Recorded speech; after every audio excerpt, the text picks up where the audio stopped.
E aí, pessoal, tudo bem? De volta aqui no meu canal no YouTube, nesta sexta-feira, para a gente falar sobre o grande problema que o Santos ganhou neste final de semana, ou seja, nessa sexta-feira, para a partida contra o São Paulo no próximo domingo, 8h30 da noite. O atacante Neymar teve mais uma lesão muscular, dessa vez no músculo reto femoral da coxa, ou seja, é aquele músculo que fica na parte da frente da coxa. Não é aquele músculo de trás da coxa, que eles costumam falar, o músculo posterior. Não, é o músculo da frente, tá? Tá de fora, não vai jogar e o Santos não tem previsão de retorno. Não quer nem estipular mais ou menos 4, 6 semanas, alguma coisa assim. Mas no mínimo, ele vai ficar de fora um mês. No mínimo um mês, tá? Uma pena, porque era um jogador que o Santos estava contando muito para esse jogo contra o São Paulo, pela sua importância, pela sua liderança, pela sua importância, como eu falei, no jogo, porque ele acaba sempre se destacando em relação ao adversário, à arbitragem, aos seus próprios companheiros também. Além disso, ele tem um ótimo retrospecto contra o São Paulo. Ótimo retrospecto. Sempre que o Neymar jogou contra o São Paulo ficou em desvantagem. Ganhou, lógico, o São Paulo ganhou do Santos com o Neymar em campo, mas o Santos mais venceu o São Paulo do que perdeu quando contou com o Neymar. Vamos falar sobre isso, mas antes eu queria pedir para vocês se inscreverem no canal, tá? Se inscrevam no canal, deem um like, ative o sininho, hypa esse vídeo, tá bom? Eu conto com vocês, porque o YouTube precisa desses movimentos de vocês para entender que esse canal aqui é importante e, consequentemente, distribuí-lo dentro da sua página principal, tá bom? Outra coisa também que eu queria falar com vocês, gente, é o seguinte, o Brasão vai jogar. Tá, o Brasão vai jogar. Mas vocês já estavam sabendo, né? Eu já tinha dado essa informação para vocês anteontem. Mas vai jogar com uma máscara. Eu vou falar sobre isso também. Mas agora é o momento da gente falar sobre a GoCase, tá bom? GoCase, que nessa semana, ou melhor, amanhã, dia 20, é o último dia da semana Gollover. É o último dia, tá bom? O site todo com até 50% de desconto. Com até 50% de desconto. Então eu vou dar aqui alguns exemplos para vocês, tá? A garrafa Fresh, que é a minha favorita. Essa garrafa Fresh está saindo por menos de R$150 e a base é de silicone, tá? Garrafa por menos de R$150, base de silicone, e a de 950 ml, que é essa daqui, tá mais barata do que a de 650 ml. Somente esse mês, tá bom? Outra coisa, gente, as capinhas, vocês se lembram? Compra uma, leva duas. Aí você divide, cada uma tá saindo por menos de R$25. Mais uma coisa para vocês, final de semana, lembra o quê? Chopp, cerveja, tá? Então, copo térmico, não vai perder essa bocada, né? Esse copo é maravilhoso, está saindo por menos de R$110. Agora, gente, é importante vocês saberem o seguinte, hein? Só vão ter esse desconto se vocês usarem o meu cupom, o GolSormani. Caso contrário, não tem desconto. Como, por exemplo, nessa garrafa Urban, que está saindo por menos de R$90. Repito, usem o meu cupom, senão não tem desconto. Pessoal, então é isso. O Neymar teve essa lesão constatada no músculo reto femoral da coxa direita, tá? Então ele não vai jogar, fica de fora. E agora, o que vai acontecer? Bom, agora torcer para o Neymar se recuperar e pensar agora na vida sem o Neymar, tá? E isso muito provavelmente vai atender desejos de muitas pessoas, né? Que gostariam de ver o Santos sem o Neymar. Mas é bom lembrar que o retrospecto do Santos sem o Neymar não é nada bom. No Campeonato Paulista, antes da chegada dele, o Santos estava afundado lá, no terceiro lugar e correndo o risco de não se classificar. Com a chegada do Neymar, o Santos deu uma arrancada no Campeonato Paulista, se classificou para a fase de mata-mata, passou pelo Bragantino nas quartas de final e com isso se garantiu na Copa do Brasil do ano que vem. Aí ele se machuca contra o Bragantino.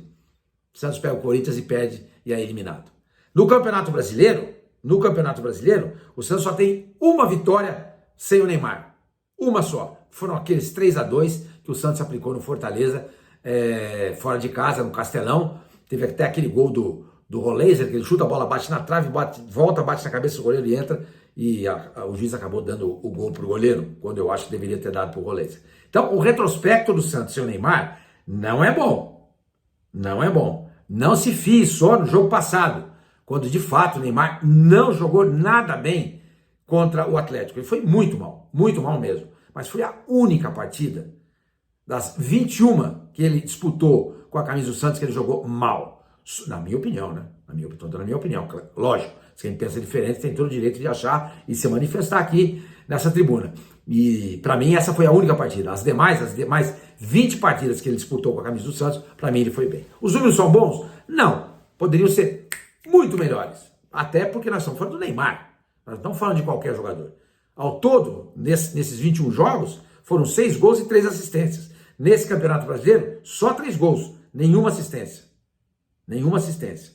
Mas muita gente, eu vejo aí, inclusive parceiros de mídia, que gostariam muito de que o Neymar fosse para o banco, que o Neymar saísse, que o Neymar não tivesse essa primazia de ser inquestionável, etc e tal. Tá aí o momento. Chegou o momento. Neymar não vai jogar domingo contra São Paulo. Não vai jogar domingo contra São Paulo. Então, é a hora de a gente ver mais uma vez se o Santos funciona sem o Neymar ou não. Porque nas experiências passadas, não funcionou. Ok, não tinha técnico naquela época. Eram treinadores abaixo da crítica. Agora não, o Santos é um técnico. Agora o Santos é o Vojvoda. Só que o Vojvoda, é bom lembrar, ele preparou o Santos nessa semana com o Neymar. O problema dele deu-se hoje. Quer dizer, ontem e hoje ele já não treinou. Então, quer dizer, tudo que o Santos treinou na terça, quarta e quinta foi com o Neymar. Você pode até que boa parte do que foi treinado rasgar e jogar no lixo. O Neymar não vai jogar. Então, hoje, sexta-feira e amanhã, sábado, o Vojvoda vai ter que montar o time sem o Neymar. E como é que vai ficar esse time sem o Neymar?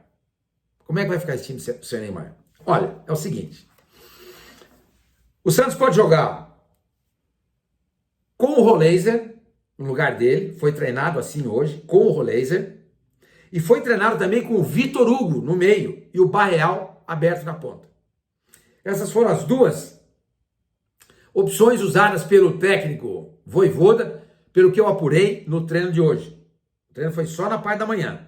Repito, numa delas, usando o Vitor Hugo, e nesse caso, colocando do lado direito o Barreal, e na outra, usando o Roleiser, que está voltando depois de cumprir suspensão contra o Atlético, e nesse caso o Vitor Hugo ficaria aberto pelo lado direito.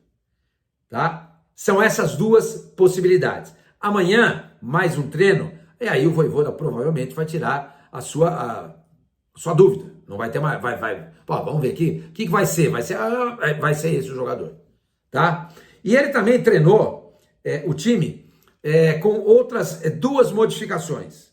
O Souza jogou parte do treino no time de cima e o Rincon também jogou, o Souza no lugar de Escobar, né?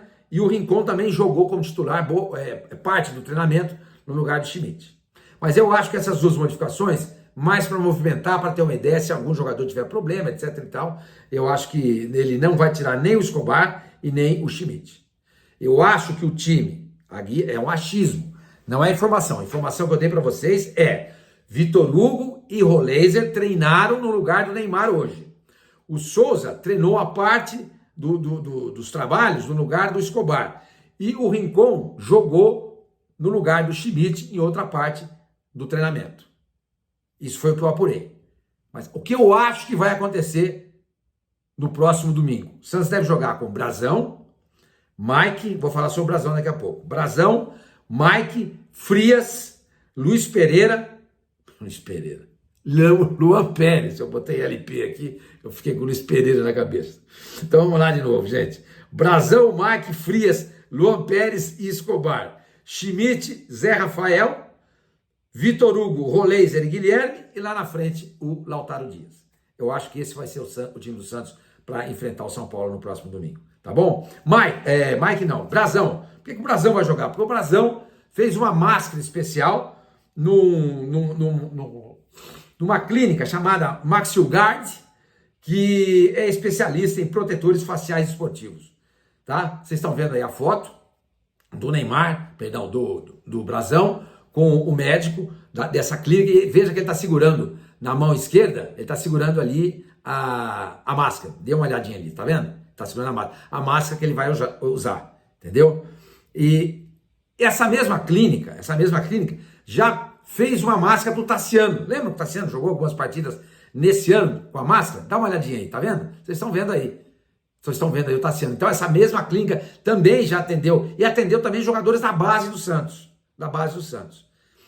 Esse tipo de protetor facial não é novidade, né? É usado aí já há algum tempo por muitos jogadores. Vocês se lembram do goleiro Peter Cech, né? Da República Tcheca. Ele jogava com máscara depois dele ter sofrido uma pancada na cabeça, mais ou menos como o Brazão sofreu nessa partida contra o Atlético Mineiro.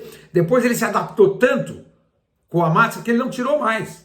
Ele se sentia seguro com a máscara. Se ele tirasse a máscara, ele se sentia inseguro. Tá? Então, conforme eu contei para vocês 2 dias atrás, o Brazão vai mesmo jogar contra o São Paulo. Vou repetir o time para vocês que eu acho, essa não é informação, que deve sair jogando domingo. Brazão, Mike, Frias, Luan Pérez e Escobar, Schmidt, Zé Rafael, Vitor Hugo, Roleiser e o Guilherme. E lá na frente, o Lautaro Dias. Entendeu? Gente, outra coisa. O árbitro desse jogo já está definido. Rodrigo José Pereira de Lima, Pernambuco. É um árbitro fraco, hein? Aliás, todos são, né? Todos são fracos. Todos são muito fracos. Mas esse árbitro em especial é bem fraco. Todo o resto da arbitragem é de São Paulo. Auxiliares, o cara do VAR, por exemplo. A gente tem que ficar de olho nesses caras do VAR. Esses caras são um perigo. É o Hilbert Estevão da Silva. É de São Paulo. Tá? Mas repito, o árbitro é o Rodrigo José Pereira de Lima, de Pernambuco. Fraco. Bem fraco. Já a carreira dele é permeada de polêmicas, entendeu? Não vou ficar citando aqui, porque ano passado, por exemplo, teve um Atlético e Palmeiras que está até envolvendo o Zé Rafael, que está no Santos hoje. Mas deixa pra lá. Mas é um árbitro ruim. Torcer para que rezar para que ele se comporte bem no domingo à noite, entendeu? E vai ser o primeiro jogo do Santos que ele vai apitar nesse Campeonato Brasileiro. Até agora não apitou nenhum jogo do Santos, mas já apitou 2 jogos do São Paulo, ambos no Morumbi. O empate do São Paulo com o Cruzeiro em 1-1 e a derrota para o São Paulo, e a vitória do São Paulo para o Grêmio por 2-1 no jogo desse, que foi sonegado um pênalti, claro, para o Cruzeiro nessa partida. Claro que não foi dado, entendeu? É o que eu falei para vocês, a arbitragem brasileira é horrível. Aliás, a arbitragem, de uma maneira geral, no mundo inteiro é muito fraca. É muito fraca. Eu já falei para vocês, o campo de futebol é gigantesco, não dá para ter um árbitro só. Basquete, a quadra pequenininha, tem 3. Como é que o futebol vai ter só um? Entendeu? Você mantém os auxiliares e coloca pelo menos mais 2 árbitros em campo para facilitar, gente. É muita coisa para o árbitro ver. Então, além dessa dificuldade, os caras são ruins. Vocês viram o Real Madrid quem mesmo? No meio de semana pela Champions League, deram um pênalti pro Real Madrid, que foi uma vergonha. Uma vergonha. A arbitragem é ruim no mundo inteiro. A gente sabe muito bem disso, tá? Repito, vamos rezar para que o Rodrigo José Pereira de Lima tenha uma noite boa e não interfira no resultado do jogo e não seja protagonista da partida. Que os protagonistas sejam os atletas. Por falar em atletas, o São Paulo perdeu ontem por 2-0 para a LDU, já contei para vocês no vídeo de ontem. Deve sair com um time misto para esse jogo. Ele deve jogar com Rafael, goleiro não tem problema. O Mailton lá na lateral direita, que entrou na partida contra a LDU, no lugar do Cédric Soares, o português, que é ruim, podia jogar esse cara, né? Vai jogar o Mailton. A zaga, ele deve contar com 3 zagueiros aí. O Ferrarese, que jogou, mas é novo. Ferrarese, o Tolói, que não jogou ontem, e o Sabino. Nossa, tomara que o Sabino joga. E na lateral esquerda deve jogar o Wendel, que ficou no banco. O Wendel, que jogou no Porto, Seleção Brasileira e tudo mais. Você veja que a defesa é boa. Rafael, Mailton, Ferrarese, Tolói, Sabino, que é o ponto fraco, e o Wendel. O meio campo deve ter Pablo Maia, Luan e Marcos Antônio. Pode jogar até o Alisson. E lá na frente deve jogar o Dineno. Do jeito que o Luciano é fominha, é capaz dele jogar também. Não é um time ruim, gente. Porque tá todo mundo vendendo essa conversa. O São Paulo vai se poupar para o jogo da volta contra a LDU. Isso deve acontecer mesmo. Mas pelo que eu contei para vocês aí, o time de São Paulo não é ruim. Não é ruim. E a situação de São Paulo na Libertadores não é nada boa. Hoje, percentualmente, está mais para ele ser eliminado do que classificado. Mas dá para reverter. Tanto que o São Paulo jogou melhor que a LDU ontem. E acabou perdendo. Então, no Morumbi, com 60 mil pessoas, a tendência, quer dizer, a expectativa do São Paulo, não a tendência, a expectativa do São Paulino é que o São Paulo possa reverter e continuar na competição. Mas São Paulo tem que se calçar para continuar bem na classificação do brasileiro, para almejar uma vaga para a Libertadores do ano que vem. Entendeu? Repito, São Paulo não vem com o que tem de melhor, mas o que ele deve colocar em campo é um time que vai fazer frente ao São Paulo. Agora, eu estou muito esperançoso no trabalho do Vojvoda. O que ele apresentou contra o Atlético Mineiro, quando o Santos teve 11 jogadores em campo, foi de encantar. Faltou o gol, é verdade, mas aí não tem nada a ver com o Vojvoda. Ele deu as ferramentas para os jogadores. Eles não souberam utilizá-las. Ou seja, não conseguiram transformar toda aquela movimentação e pressão do Santos em cima do Atlético em gol. Vamos ver se isso se repete no próximo domingo. Eu até estava conversando com um amigo meu, falou assim, olha, ele falou, senhor, mano, é o seguinte, se entrar o Roleiser ou o Barreal, a pressão tende a ser mais forte, porque o Neymar ele já não tem mais a mesma intensidade do passado. Com o Roleiser, por exemplo, o Roleiser é um jogador que tem muito mais vitalidade física do que tem o Neymar. E isso é um ponto importante. O Santos vai usar muito da pressão na saída de bola do jogo de São Paulo. Entendeu? Gente, quase 10 mil ingressos já foram vendidos para o jogo de domingo. Tem amanhã ainda e domingo. Deve ter casa cheia. Mais de 15 mil, de 13 mil pessoas, 14 uns quebradinhos. Tá? A tendência é essa daí. Muita gente reclamando do horário do jogo. Pessoal, isso não tem nada a ver com perseguição ao Santos ou televisão. A lei diz que entre um jogo e o outro tem que ter 72 horas. O São Paulo jogou ontem à noite. Para ele jogar no domingo, poderia ser na segunda-feira à noite esse jogo. Mas aí vai comprometer outros jogos. Então a CBF marcou esse jogo para as 8h30 da noite para cumprir esse prazo de 72 horas dado ao São Paulo em função da partida de ontem contra a LDU. Tá bom? Gente, então é isso aí. Espero que vocês tenham curtido o vídeo. Qualquer novidade, vocês sabem que eu volto. Se não, amanhã voltamos a nos conversar e talvez já com uma ideia de como vai ser esse time do Santos para a partida contra o São Paulo. Até amanhã.